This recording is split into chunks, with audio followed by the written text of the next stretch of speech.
On today's Primetime local news, the city of Lloydminster is adjusting their budget to account for more snow removal and road work. Have we burned through the snow budget? And basically you heard the answer today, yes we have. And young entrepreneurs in the city connected with local business professionals. The Youth Council wants to show kids that anything is possible and you can start a business at any age. On September 10th, 2022, we helped them all by bringing the battle back to the border. Plus, the Battle of Alberta alumni game is returning to the border city.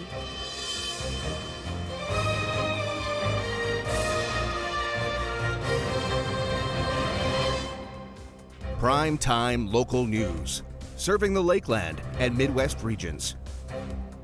Looking closer to home now, Lloydminster City Council has revised the city's 2022 operating budget. Jace Mackey has more on some of the factors that led to the revisions.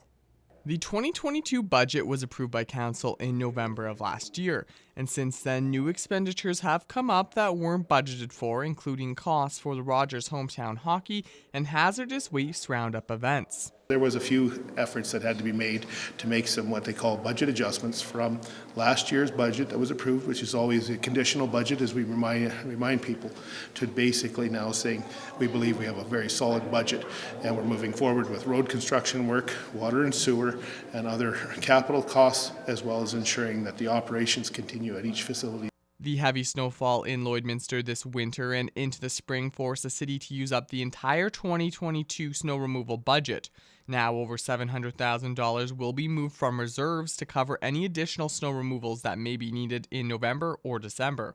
It'll all depend on what we see at the end of another year, December 31st, once the books close, what's left in the budgets. By no means people go out and spend the budget to zero.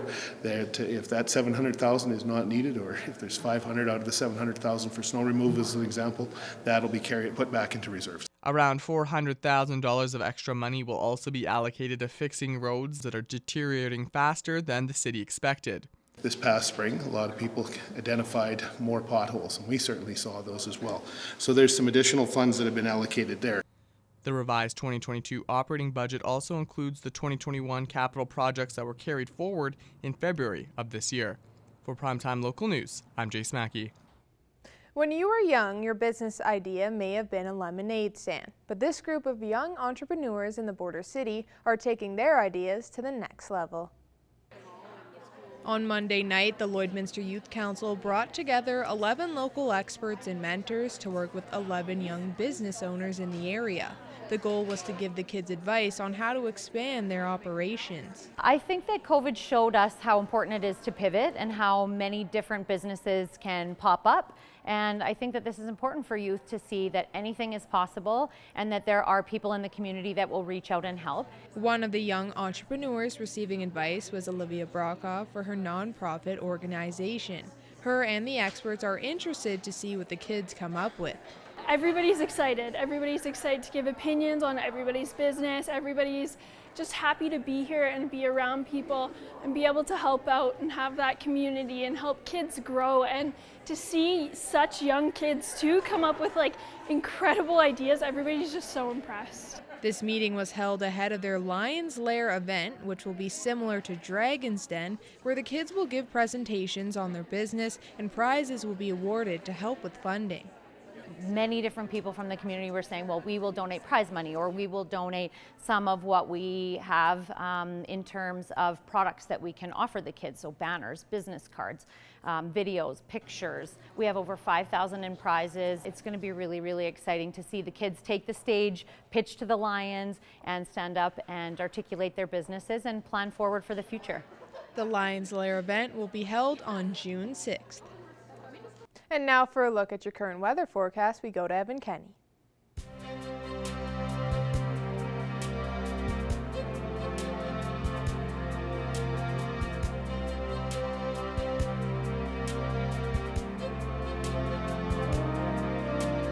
Thank you, Jasmine. Yes, I am filling in for Shelby Clark tonight.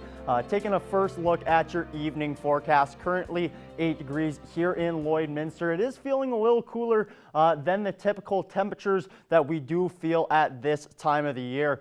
Taking a look at some temperatures from around the region now, 7 degrees in Marwayne, 6 degrees in Vermilion and in Bonnyville, 3 degrees in St. Paul and in Lac La Biche, 8 down in Wainwright, 10 in Provost, and then 4 degrees in Vegreville, wrapping things up on the Alberta side with 5 degrees in Edmonton as well as in Cold Lake. As we take a look at the Saskatchewan side here now, 12 degrees down in Macklin as well as in Green Lake, 7 degrees in Pierceland, 11 in Maidstone, North Battleford and in Meadow Lake, 10 in St. Walburg and 9 up in Isle of Cross. If we take a look now at North Battleford, overnight things will be dropping down -1. There will still be a few lows in the minuses throughout this week. However, coming back tomorrow, beautiful skies, a mix of sun and cloud there, mainly sunny with a high of 20 degrees. Looking at Cold Lake, not quite as nice as we are expecting a little bit of rain coming tomorrow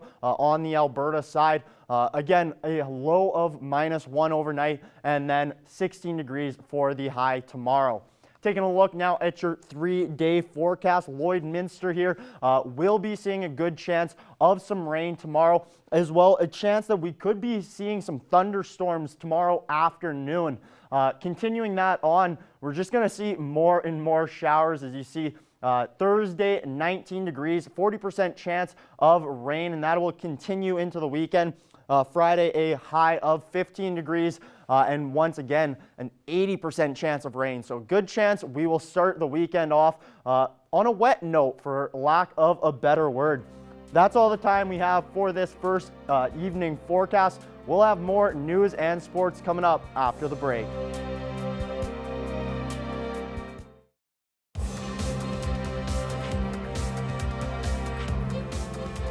Now for a look at sports. Earlier today, Boundary Ford had a big announcement. After a 3-year hiatus, the Boundary Battle of Alberta will return to Lloydminster. On September 10th, 2022, we helped them all by bringing the battle back to the border. 3 years ago, Boundary Ford Motorsports General Manager Steve Cassidy made the same announcement. Edmonton Oilers and Calgary Flames alumni will duke it out on Civic Center ice. The event will benefit 3 Lloydminster organizations: the Region Health Foundation, the Rescue Squad, and the Bobcats. I truly believe that a community is only strong and healthy as the people in it. And thanks to Boundary Ford Gives, we have been able to provide enhancements that we wouldn't have been able to otherwise. With our organization, it creates opportunity for our players too to get back to the community and be a part of those events, and the impact that it has spans out so far, and it's just amazing to see. Because of their giving, we're able to give back to the community, not only this community, but all across the province of Saskatchewan and into Alberta. So, representing the NHL clubs at the announcement, 2-time Stanley Cup champion Jamie McCowan and 6-time champ Hockey Hall of Fame inductee Kevin Lowe. When first time I met Dave Hunter and Dave Semenko and a few of the other guys, Dave Lumley, off the ice, like I was surprised how nice the guys they were. And so with that in mind, I said, you know what, if they want to invite me up or the alumni up to any place where the Oilers are, in theory, the team, we're willing to come up there and show our colors as well. You know, now we're all treated by watching Connor McDavid and Leon Draisaitl and the Oilers on a regular basis, but that would not have happened if it wasn't for members of Lloydminster. So Lloydminster will always have a special place in the Edmonton Oilers history. Players like Theo Fleury, Alish Hemsky, and Doug Gilmore will join the alumni teams come September 10th. Tickets and pre-orders for merchandise can be purchased at www.bboa.ca. Evan Kenny, Primetime Local Sports.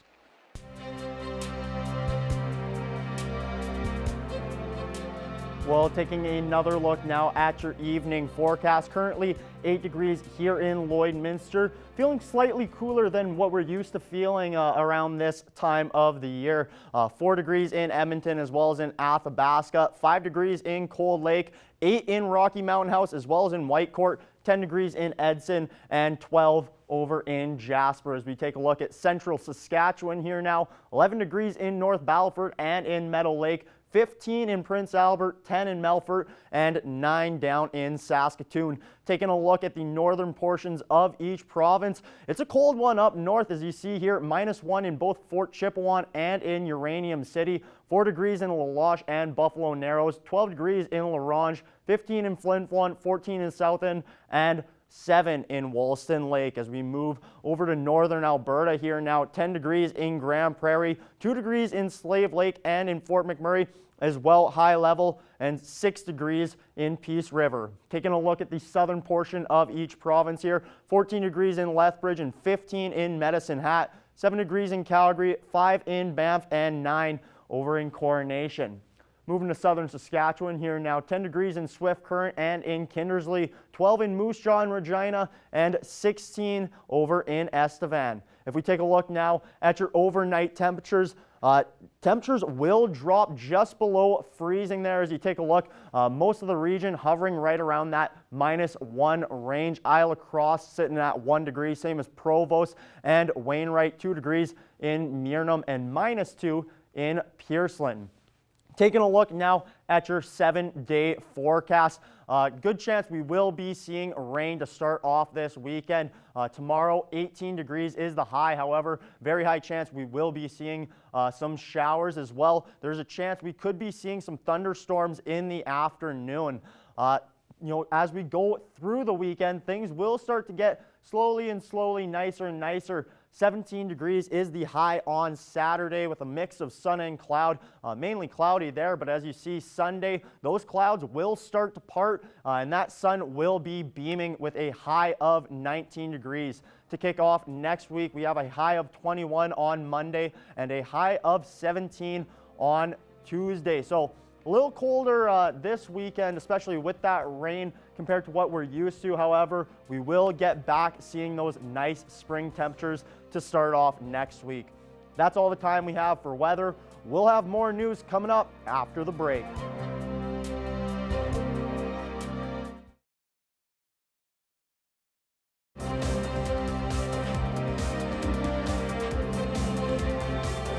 Today we have Chad Wagner, the Executive Director of the Royal Canadian Legion, and he is here today to talk to us about the new changes coming to the Veterans License Plate Program. So thank you so much for being with us today, Chad.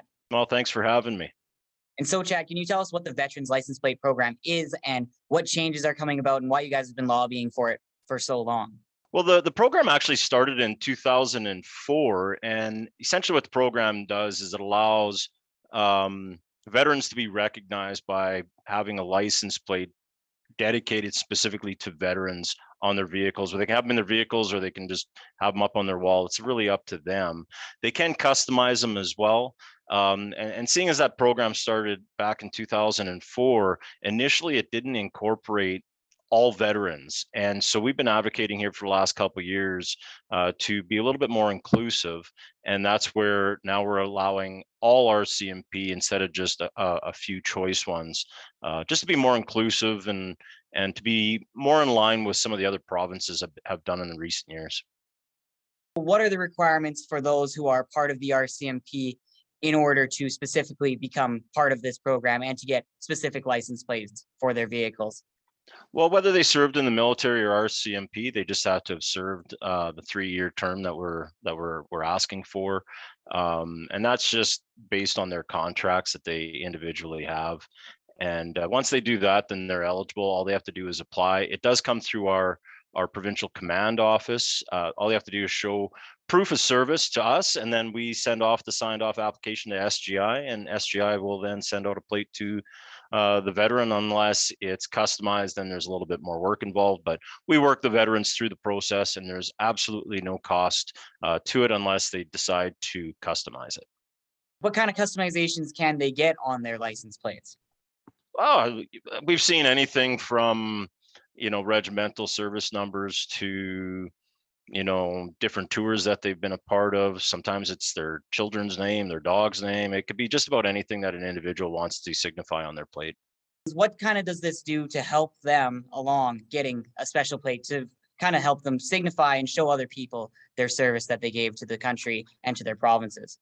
Sure. There's actually a couple things. One, it's just the recognition that they're a veteran. Veterans are very prideful in the service to their country, which is they should be, and we're very proud of all veterans who have served. So that's the main point. But then there's a couple other, or another point would be in some communities they actually get free parking, and so if they have the veterans license plate, depending on the municipality, if they have the veteran plate on their car or their truck or whatever they're driving, they would actually be eligible for free parking for period of time. I think Regina's a couple hours. Saskatoon's going to be changing theirs here shortly at some point. So it's pretty neat way to be able to give back to veterans and make sure that they're able to make appointments without being out of pocket for money or anything like that. Thank you so much for being with us today, and Chad, and thank you for all of the information. Absolutely, man. Appreciate it. Furniture set and design supplied by Furniture Gallery and Furniture House, downtown Lloydminster. Joining us today for Primetime Local News is actor Trey Chaney from HBO's We Own This City Right Now. And we are speaking on the new film that you're going to be in called We Need to Talk, that is coming up this Friday. Thank you so much for joining us today. Thank you. I really appreciate this. I'm just so honored, to still be speaking about projects that's coming out, that's out, after being in this business for 25 plus years.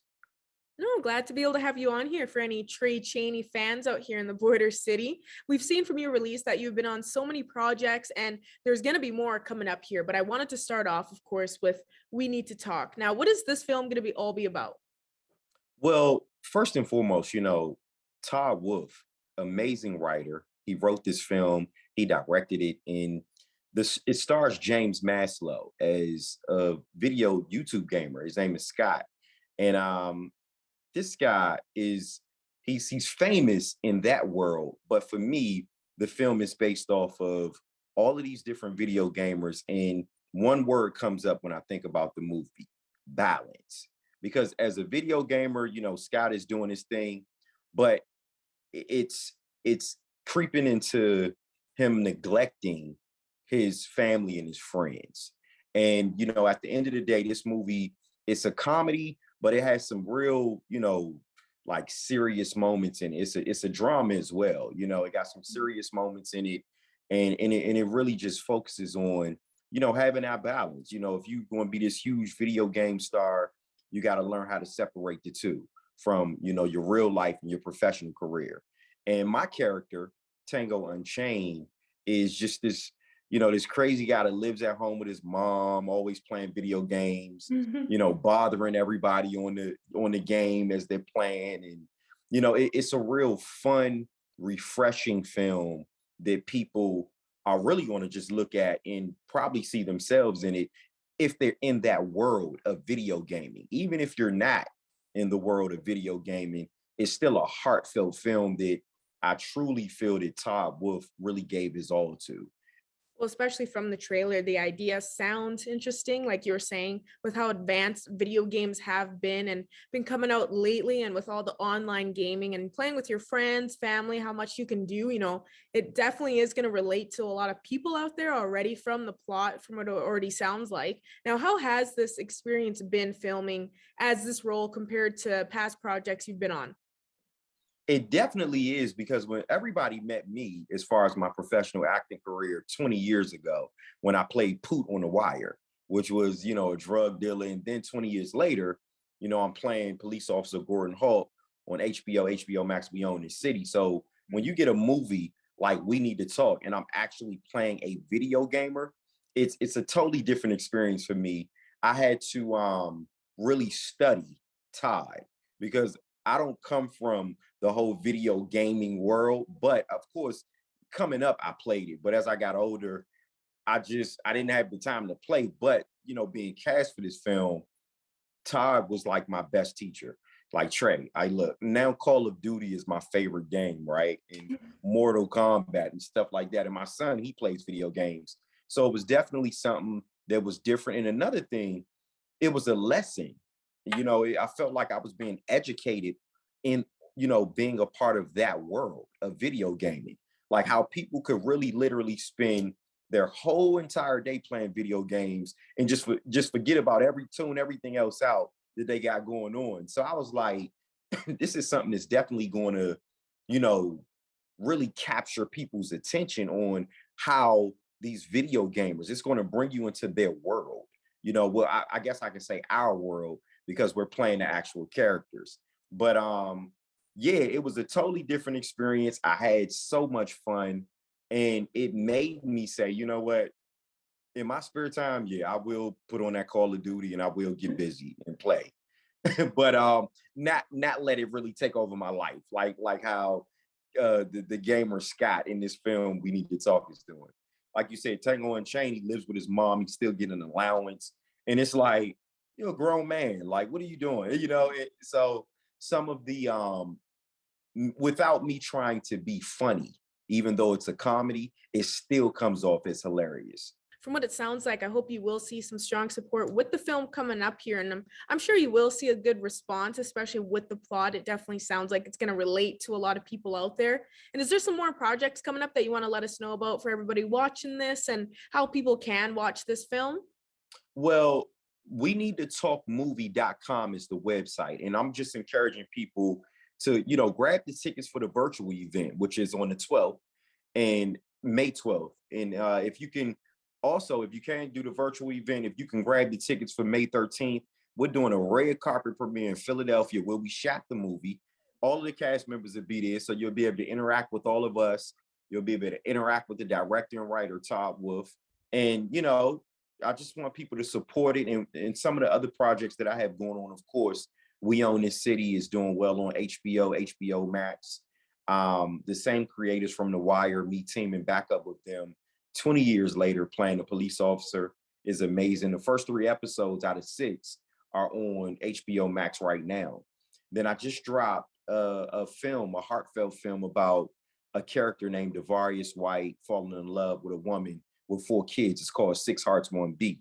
And it's on Tubi right now. It's one of my leading roles that I play this character. And it's a real heartfelt, family-oriented film for the whole entire family to watch. Perfect, Trey. Well, it was a pleasure being able to speak with you and getting an insight from an actor's perspective on what it's like playing different roles and characters. And for everybody out watching right now, make sure you will check out We Need to Talk. That's coming up this Friday and Thursday for the virtual event. So once again, thank you so much. Yeah, I've really appreciated it. And I'm always here to just, encourage and motivate as much as possible.